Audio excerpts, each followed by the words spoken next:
ചന്ദ്രകാന്തം ഒരു അടിപൊളി കിടിലൻ പ്രൊമോ പ്രേക്ഷകരെ നമ്മളൊക്കെ പ്രൊമോ അടിപൊളിയാണ്. പക്ഷെ ആ ഒരു സമയമാറ്റം അതിനെ ഭയങ്കരമായിട്ട് നിരാശപ്പെടുത്തിയിട്ട് നമ്മുടെ ചന്ദ്രകാന്തത്തെ സ്നേഹിക്കുന്ന നമ്മൾക്ക് എല്ലാവർക്കും അതൊരു ഭയങ്കര നിരാശ തന്നെയാണ്. നിങ്ങൾ അറിഞ്ഞിട്ടില്ലെങ്കിൽ ഞാൻ നിങ്ങളെ അറിയിക്കുകയാണ്. ഇനി മുതൽ നമ്മുടെ ചന്ദ്രകാന്തം ചന്ദ്രികയിൽ അലിയുന്ന ചന്ദ്രകാന്തം പരമ്പര തിങ്കൾ മുതൽ വെള്ളി വരെ ഉച്ചയ്ക്ക് 2 മണിക്കായിരിക്കും കേട്ടോ. അപ്പൊ എന്തായാലും അതെനിക്ക് ഭയങ്കരമായിട്ട് സങ്കടപ്പെട്ടു പോയി. കാരണം എന്ന് വെച്ചാൽ ചന്ദ്രികയിൽ അലിയുന്ന ചന്ദ്രകാന്തത്തിൽ ഇപ്പോൾ അർജുൻ വരികയാണ് ഇന്നത്തെ ആ ഒരു പ്രൊമോയില്. അങ്ങനെ നമ്മൾ ആഗ്രഹിച്ച ആ ഒരു കഥ വഴിത്തിരിവിലേക്ക് പോകുമ്പോൾ ആ ഒരു സമയമാറ്റം വന്നത് ഭയങ്കരമായിട്ട് നിരാശപ്പെടുത്തി കേട്ടോ. അപ്പൊ എന്തായാലും ഇന്നത്തെ ഒരു പ്രൊമോയില് നമുക്ക് കാണുവാൻ സാധിക്കും നമ്മുടെ അർജുൻ വരികയാണ് നമ്മുടെ നന്ദയ്ക്കൊപ്പം ഇന്ത്യവരം കുടുംബത്തിലേക്ക് നന്ദ കൂട്ടിക്കൊണ്ട് വരിക കേട്ടോ നമ്മുടെ അർജുൻ്റെ ഒരു മുഖസാദൃശ്യമുള്ള ഒരു പുതിയ ആള്.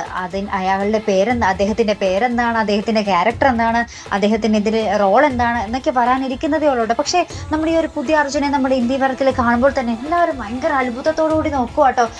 പ്രത്യേകിച്ച് നമ്മുടെ സുമംഗലയും പിങ്കിയും ആ ഒരു മകൻ നഷ്ടപ്പെട്ട അമ്മയും ആ ഒരു ഭർത്താവ് നഷ്ടപ്പെട്ട ഭാര്യയും അവരാട്ടോ പ്രത്യേകിച്ച് ഇങ്ങനെ നോക്കിക്കൊണ്ടിരിക്കുന്നത്. അപ്പൊ സുമംഗല ഈ ഇദ്ദേഹത്തെ കാണുമ്പോൾ തന്നെ അർജുൻ എന്ന് പറഞ്ഞ് ഭയങ്കര കരയുന്നുണ്ട്. പിങ്കി ആണെങ്കിൽ കണ്ണെടുക്കാതെ നോക്കിയിരിക്കുന്നുണ്ട്.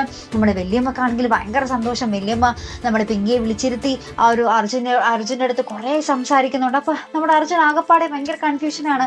ഇവരെന്താണ് ഇത്രയ്ക്കും എന്നെ സ്നേഹിക്കുന്നത്? പിന്നീടാണ് നമ്മുടെ അർജുൻ്റെ ഒരു ഫോട്ടോ കാണുമ്പോൾ ഇത് സെയിം എന്നെ പോലെ തന്നെയാണല്ലോ എന്നൊക്കെ നമ്മുടെ ആ ഒരു പുതിയ അർജുൻ ഇങ്ങനെ ചിന്തിക്കുന്ന ഒരു നിമിഷങ്ങൾ തന്നെയുണ്ട്. എന്തായാലും പ്രൊമോ കലക്കി പൊളിച്ച് തിമിർത്ത് പിന്നീട് നമുക്ക് കാണുവാൻ സാധിക്കുന്നത് നമ്മുടെ ഗൗതം ആ ഒരു സജയനെ പിടിച്ച് കൊടയുന്ന ദൃശ്യങ്ങൾ തന്നെയാട്ടോ. അവരുടെ പിന്നിൽ എന്താണ് യഥാർത്ഥ കഥ, പവിത്രയുടെ യഥാർത്ഥ ഒരു കഥയൊക്കെ നമ്മുടെ ഗൗതം അറിയാൻ പോകുന്നതേ ഉള്ളൂ കേട്ടോ. അങ്ങനെ ഭയങ്കരമായിട്ടുള്ള ഒരു കഥാ വഴിത്തിരിവ് വന്നപ്പോഴേക്കും നമ്മുടെ ചന്ദ്രകാന്തത്തെ ആ ഒരു ഭയങ്കരമായിട്ട് ദ്രോഹിക്കുന്ന രീതിയിലായിപ്പോൾ ഒരു സമയമാറ്റം അല്ലെ. എന്തായാലും ആ ഒരു പഴയ ഒരു സമയം ശരിക്കും പറഞ്ഞാൽ ആ ഒരു 8 മണി സമയം ഉണ്ടായിരുന്നല്ലോ, അത് കാരണം നമ്മുടെ ചന്ദ്രകാന്തത്തിന് ഏറ്റവും മികച്ചൊരു സമയം അല്ലെ. ആ ഒരു സമയത്തിലേക്ക് മാറ്റാൻ നമ്മൾക്ക് മാക്സിമം ഒന്ന് പറഞ്ഞു നോക്കാം അല്ലെ പ്രേക്ഷകർ. എന്തായാലും ആ ഒരു ഏഷ്യാനെറ്റ് പ്രേക്ഷകരുടെ ഒരു അഭിപ്രായത്തിനും വിലയെടുക്കാത്ത ഒരു ആൾക്കാരാണ് എന്ന് നമുക്കറിയാം. എന്നാലും നമുക്കൊന്ന് പറഞ്ഞ് റിക്വസ്റ്റ് ചെയ്ത് നോക്കാം. അത്രയ്ക്ക് ഒരു സങ്കടമുണ്ട് ഉച്ചയ്ക്ക് 2 മണിക്ക് ആക്കിയതിൽ കേട്ടോ. എന്തായാലും നമുക്ക് കാത്തിരുന്ന് തന്നെ കാണും. അപ്പോൾ ഇതുപോലെ പ്രൊമോ റിവ്യൂസിനും എപ്പിസോഡ് റിവ്യൂസിനും ഒക്കെ നിങ്ങൾ മറക്കാതെ ചാനൽ സബ്സ്ക്രൈബ് ചെയ്യുക. അടുത്തൊരു വീഡിയോ വരുന്നത് വരയ്ക്കും ഗുഡ് ബൈ.